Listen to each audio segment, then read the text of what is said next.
And a lot of times when I'm talking to my business clients with Core and we talk about, if they're taking an S Corp election and need to start payroll, well, how much do you need to cover? How much do you need monthly personally to cover your expenses? And the question is always like, well, I don't know, like, what can I take?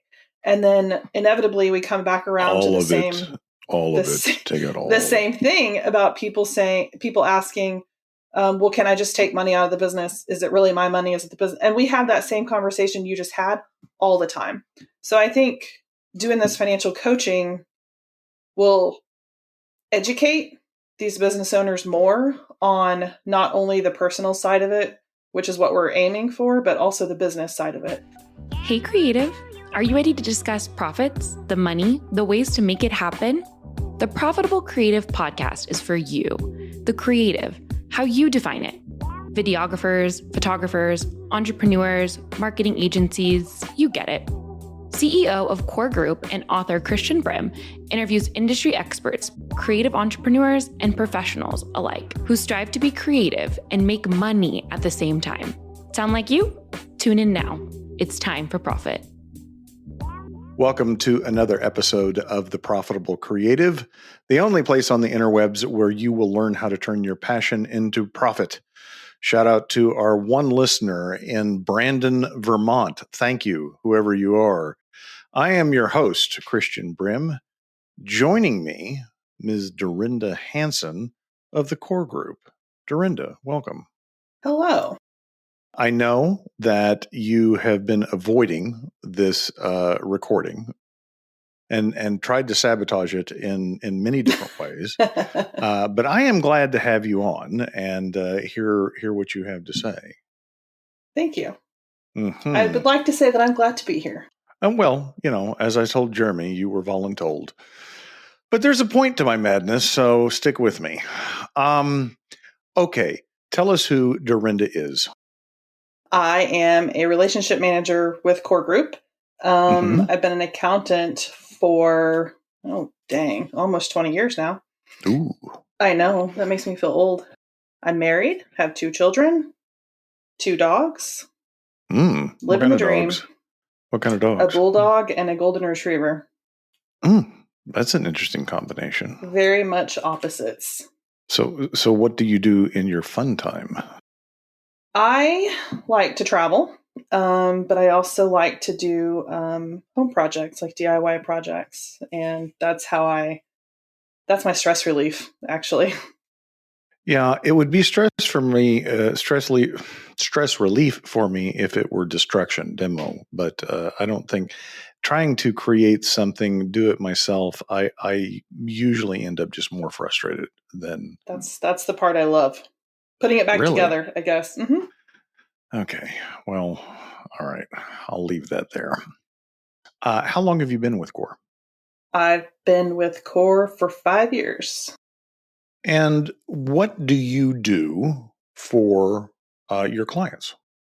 I'm a relationship manager, like I said. I always tell my clients that my job is to be their main contact here at Core. If they have a payroll question, I can sometimes answer it, but I can always get it to the right person that can answer it. If they have a bookkeeping question, I can get them to the bookkeeper to answer that question.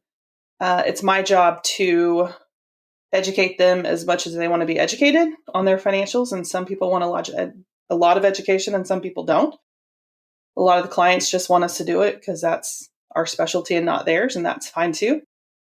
So I just always like to tell the clients that I'm there for them at their capacity, however much they want to use me or how much they don't. You have a side gig, a side hustle, if you will, doing personal financial planning. Tell me more about that. It's not planning, it's financial coaching. Coaching, sorry, my bad. Yeah.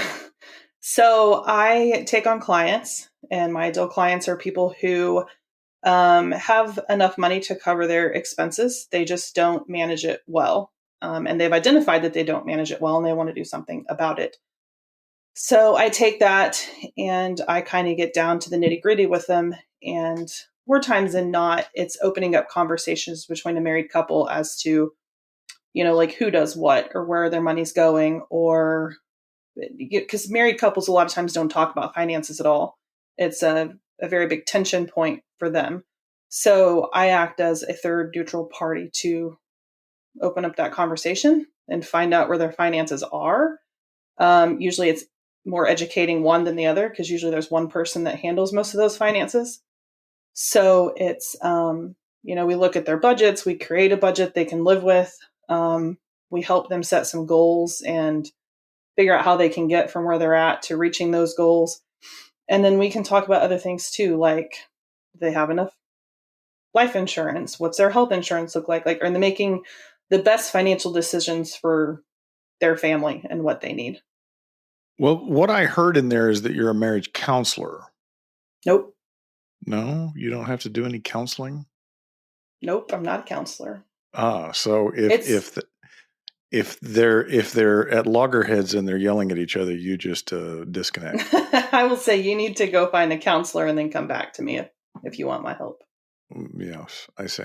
Okay. Well, that is interesting. And I can speak to my marriage. We don't talk about finances because we have very different values around money.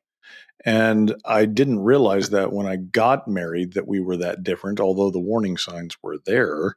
I just wasn't experienced enough to understand what they were. But I think when you have people, whether that's business partners or a married couple or even an employee and an employer that value money differently, that have different values around it, it can definitely cause friction.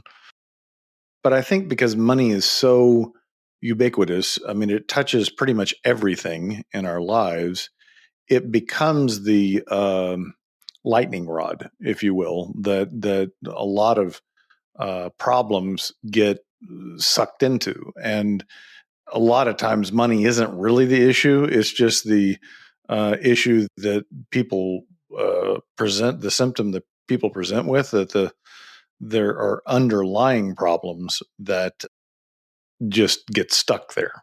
Is that your experience? Yeah, you kind of hit the nail on the head with that, because one of the first exercises that I have clients do is identify their values. And I tell them that, if it's a married couple, his values don't have to match her values. There could be 6 different values that we're looking at. But then we find out how to write those values into the budget, assuming that they're going to fit into the budget, because those things are what someone will go out and break the budget for.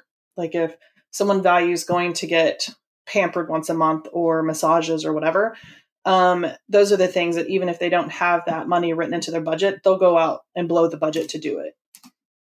So we kind of hinge the budget off of those values. And if their values are traveling, then we find a way to set up a travel budget. If their values are spending time with their family, we find a way to fit some entertainment into that budget. Yeah. Because money is just a proxy for everything else, right? I mean, it's not anything. This may sound strange, but to me, money is not anything in and of itself. It's just it's a proxy for a lot of different things. Yes, it is a tool. And I mentioned that in my book, Profit First for Creatives, which you should all read. So you came to me a couple of months ago and said that you had some clients that were asking if you did personal financial coaching in your capacity as a relationship manager, and you brought that to me, and I said, let's dig into that a little deeper. And because of that conversation, we are incorporating that into our service offerings at the beginning of the year. How do you see that working with a typical client that you work with, that is like someone that had asked about it?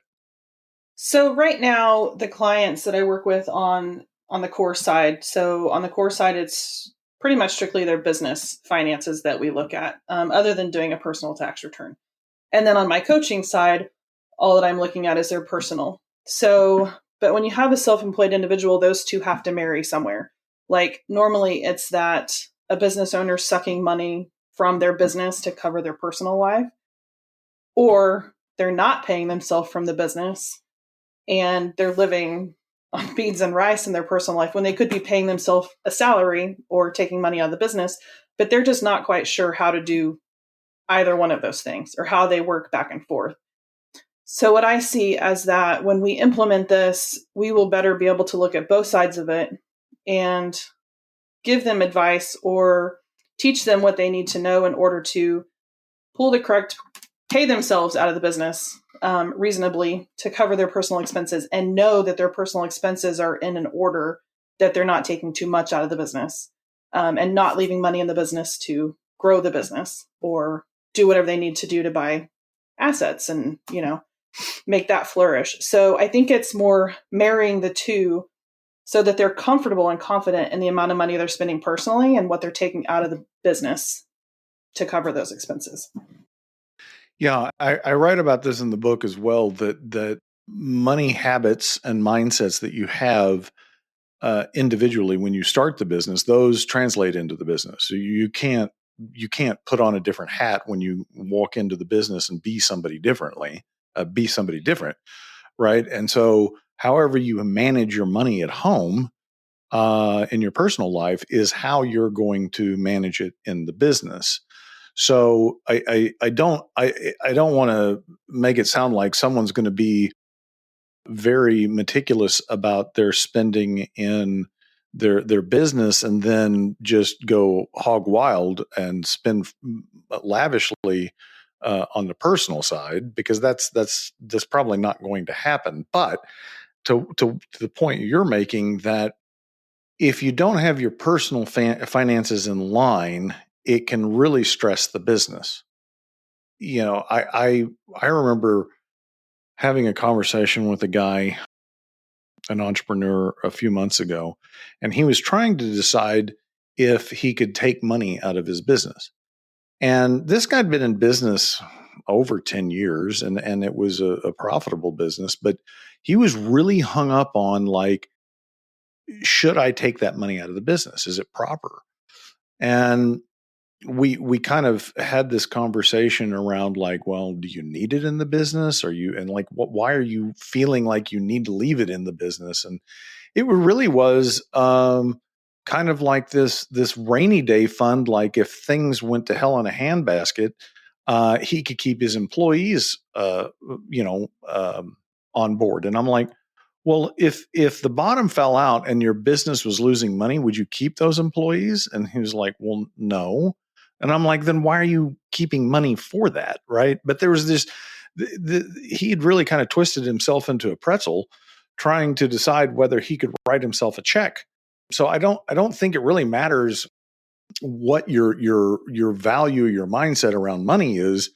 It has to be consistent. You have to have a plan for both. Yes, exactly. And a lot of times when I'm talking to my business clients with Core and we talk about, if they're taking an S Corp election and need to start payroll, well, how much do you need to cover? How much do you need monthly personally to cover your expenses? And the question is always like, well, I don't know, like, what can I take? And then inevitably we come back around to the same, take it all. The same thing about people asking, well, can I just take money out of the business? Is it really my money? Is it the business? And we have that same conversation you just had all the time. So I think doing this financial coaching will educate these business owners more on not only the personal side of it, which is what we're aiming for, but also the business side of it. Because that's just it. We're the professionals and they don't know what's right or what. They just want to make sure they're doing it right most of the time. And they just know that they have money sitting there and they don't know what to do with it. Hey, listeners, are you ready to turn your passion into profit? Then grab a copy of Profit First for Creatives.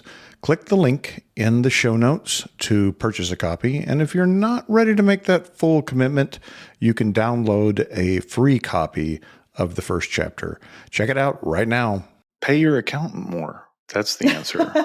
No, it's not the answer. Okay. I'm going to pivot here for a second. Tell me a story about a client that you've worked with where you felt like it really impacted you. Like what either because of what the client had done or what you brought to the table, you felt like that made an impact? Are you asking for the financial coaching side or core? Either, both. I think the same thing really applies for both. I had a client recently, or there's still a client. It's a married couple, and like my ideal client, they have enough money to cover all their expenses and have extra, save for retirement. Their kids are in many activities, everything like that. And we don't even have bi-weekly meetings at this point. We just kind of check in. And like you and I have talked, 75-80% of coaching is accountability. And I was getting to the point in our meetings when I wasn't sure that I was still serving purpose for them, that I kind of felt like we were kind of through it. They're doing it on their own. They're doing really good. They've done everything I've asked of them. They come to the table every time we meet. They're ready. Perfect client. And then we met a few weeks ago, and he said, we have never talked about our finances the way we have when we started working with you. He's like, you changed our lives with your coaching. And so to me, I felt like I wasn't able to bring anything new. Like I had given them what I had, but it was still the accountability part of it to keep them on the same page, to have our check-ins. They have to update their budget when they talk to me. And it was just them saying like, no, you're still making a difference and you've made a difference. And I'm like, well, that's my whole purpose. That's why I do it. And the same thing on the core side of it, when I have clients, and to me, I'm explaining something to them that's second nature to me, but they had no idea. And they're like, oh my gosh, it's so helpful. Like, that's why I do it, because I know this stuff. I do it in and day out. But for our creatives, that's not their forte. Yeah, no, it's not. I think back, you said accountability, and I think that's definitely a big part of coaching. I think the other part that I think is important is drawing the answers and the conclusions out of the person. Because, I guess when I first started business, I never had a coach. And my idea of a coach was my high school football coach who, 80% of the time was yelling at me because I was not doing something right. And maybe 20%, at a boy. But it was very much a teaching, telling me what I didn't know, and then holding me accountable to that standard, right? And so I didn't think that I would be interested in coaching. I didn't think that, my experience was not something I wanted to replicate until I started thinking about like these professional athletes and they have coaches. And I'm like, well, what does that look like? Because how in the hell is someone going to teach Tiger Woods how to swing a golf club better, right? Like nobody's going to teach him something skill wise that he doesn't know or hasn't heard of, right? And what I realized through my experience working with my coach over the last 3 years is that it is definitely accountability, but it's also about drawing something out of you that was already there that you just didn't see. Have you had an experience like that? Yeah. So you mentioned earlier that like your innate behaviors with money are going to transfer over to your business from your personal. Another exercise that I actually do with clients is their earliest money memory, because a lot of times that earliest money memory is what has defined how they look at money.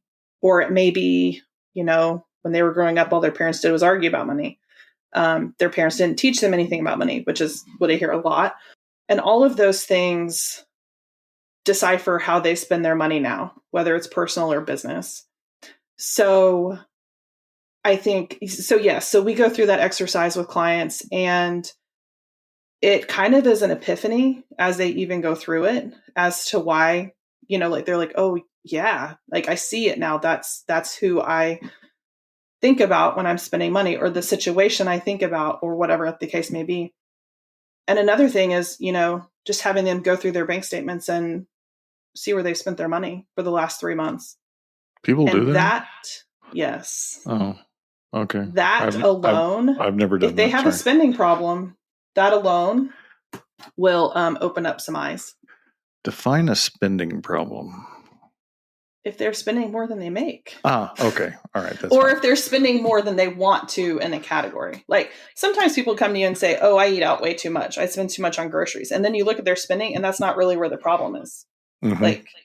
But having them do that, if we need to dig into expenses more, and I just told them to do it. I didn't tell them they need to go look at their grocery bills or their eating out or their convenience store runs.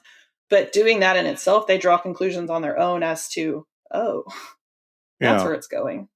They could have done that on their own. I didn't. Correct. They didn't need me to tell them to do that. They could have gone out and pulled those statements on their own. Yes. That exercise of your earliest money memory is interesting. I'm going to tell you what mine is, and then you have to tell me what yours is. It's not a specific memory, but I do remember when I was young, my dad and my grandfather and pretty much all the males that I saw always had these big wads of cash in their pockets, kind of like gangsters do. Yeah, it was weird, but I kind of my money habit that I learned, my money value that I learned was that money was always there. Like it just was, and if you didn't have it, you could go make more. And there's nothing inherently wrong with that belief. And as a matter of fact, a lot of entrepreneurs sign up with that thought process, but it led to some unhealthy habits because I never really worried about not having money. And I think you should. I mean, I think you should plan for those seasons when something doesn't go as expected. And I never did that, which of course drove my wife nuts, but that's beside the point. So what was your earliest money memory? So my earliest money memory is it was after my parents were divorced. I was about 9 years old. And I had one of this baby doll for Christmas that was like an electronic baby doll. You could feed it and all kinds of stuff. And it was expensive. And my dad, he has always been a blue collar worker, neither one of my parents ever made a lot of money to speak of. And my dad bought me that baby doll for Christmas. And I probably played with it Christmas Day and then I was done with it. That's all I did. And I remember at the age of 9 that I felt guilty for that. Because I knew that it was a lot for him to go get it. And then I played with it for a day and that was it. And I held on to that doll until I was probably 15 or 16 because I wouldn't get rid of it because I felt so guilty. So how did that show up for you as an adult in the way you think about money? So when I did this exercise, I realized that, I know that I'm a very frugal person when it comes to money. My husband's the complete opposite. Yes. But I am a frugal person. And I tend to mirror my dad in that respect rather than my mom. My mom, not that she's not frugal, she's not as frugal. My dad is cheap. There's a difference between cheap and frugal. Oh, okay. Cheap. So cheap is less than frugal. I mean, you're going. Yeah. Okay. Right. But I found that ironic because I didn't grow up around I lived with my mom and my stepdad, and my dad lived on the other side of the state. I did not live with him all the time and see his habits, but I more mirrored his habits than I did my mom's. Today's episode of The Profitable Creative is brought to you by Core Group. Are you tired of doing it all yourself? Do you feel like you have no plan? Let Core Group guide you to build the business of your dreams. Core Group, your go-to accountant for creatives. Yeah, and that is interesting because I think it's interesting how we pick up things as children and carry them into adulthood, and we don't even realize. And I'm talking very innocuous things like how you talk, sayings, things, mannerisms, and you don't really know where they come from or how you pick them up. But I remember this summer we went to see my father-in-law, And my wife and him were walking down the hill, and they're about the same height. And I'm like, oh my God, they're twins. And then a couple of weeks ago, I caught her and she does this. Oh yeah. And I'm like, holy shit, that's Sid. And she was like, yeah, you're right. I mean, but at 55, she's just now realizing that she has these mannerisms that she picked up from her dad. Yeah. I'm a self-declared horrible gift giver. Like, I never know what to get people as gifts. And I think part of it's because I overthink it, because I want to buy them something that they're going to use, and then it's not going to sit in a closet for 15 years before they get rid of it. And I wonder if that goes back to that story. I don't know. My husband would tell you I'm a horrible gift giver, probably. Well, on that subject, I when my wife and I were dating, it was her birthday. No, it's Christmas. And she said, I want a Ralph Lauren denim shirt. And I'm still in college, right? And so like, okay. So I go to Dallas. I think I went to Nordstrom's, and I pick out this Ralph Lauren denim shirt. And I give it to her, and I'm really excited because I got her what she wanted, right? And she looked at it, and I could see it on her face. It was like, and she ended up taking it back and got a sweatshirt, a Ralph Lauren sweatshirt, which she still owns, by the way, 31 years later. But since that point, I mean, I had to get beat up over time to realize that I can't pick out a gift for her. And she's like, well, I'm just going to tell you what to get me. And I'm like, what? Where's the gift giving in that? I mean, part of it is like making something, or I mean, selecting something because I'm thinking of you. I thought this would be good for you, something like that. But no. It's send me a link. This is what I want for my birthday. And I'm like, this is the worst. Yeah. See, I like that because I'm horrible at coming up with what to get someone without them sending me a link for it. Well, just my statement is just go buy it your damn self. Why do I have to buy it for you? I mean, how does that make it a gift? I mean, I don't know. Anyway, what would you say the most common problem or problems that you encounter with your clients? What are some of the themes or threads that you see at Core? At Core, usually that they come to us and they know enough to not know enough. Like they're like, oh, should I take an S Corp election? Should I do this? And so it's not a problem, because that's what I like to do, is educate them on what to do. But outside of that, they always have questions about, well, what's deductible? What's not? So I think it's just, like I said, it's not a problem, but it seems to be like every client comes on about the same, and you just go over the same stuff all the time to educate them on whatever they need to know.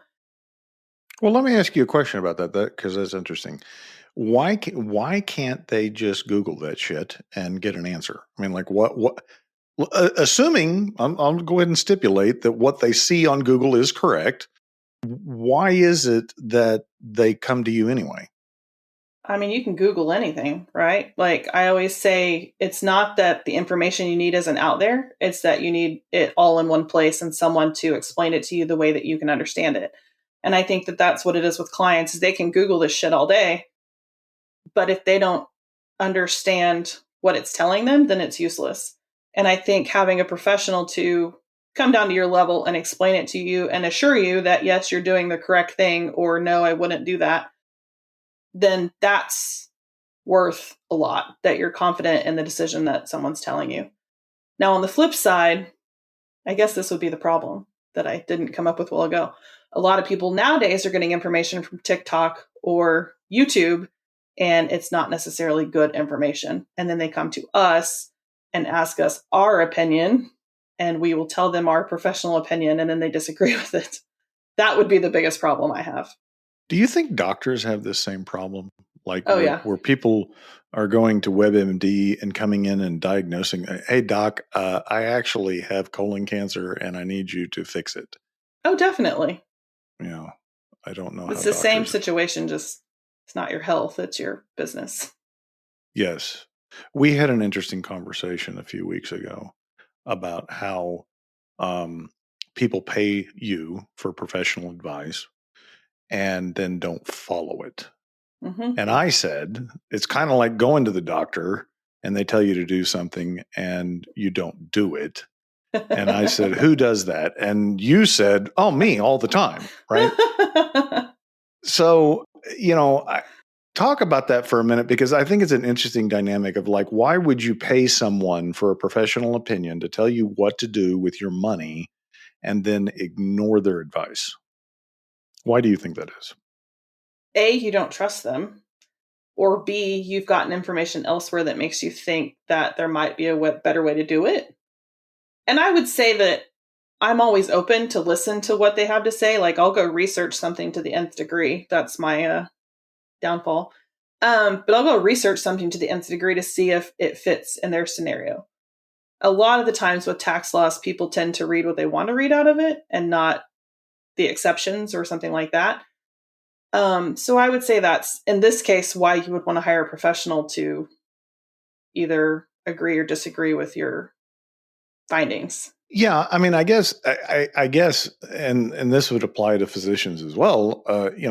If you don't like what the professional is telling you, you can always go find another professional and keep finding one until you get the answer that you want, potentially. But I think the thing that just really strikes me is that there's a lot of bad advice out there, right? There's a lot of people doing just that. They're telling people what they want to hear. And that always resonates, like, oh, you agree with me. Okay, great. And so I'm going to pick you and I'm going to decide what to do based upon what you say because you agree with me. But I'm not suggesting you need to go around and get a second professional opinion on everything. But if 80% of the people are telling you that, this is not what you should do, you probably should listen to them rather than go and find somebody else. Right. I mean, I have a good example this week from a medical professional who gave some advice to my family, and we went against their choices and we came out better. But we knew that when we did that, that was, our choice and not what they told us to do. But to go back to what you said, I tell clients all the time that finding an accountant is a lot like finding a doctor or a dentist. Like, you hate finding a new one, but sometimes it's inevitable and you need to. But you have to find someone who jives with you, gives you the answers when you ask for them, responds to emails, answers the phone.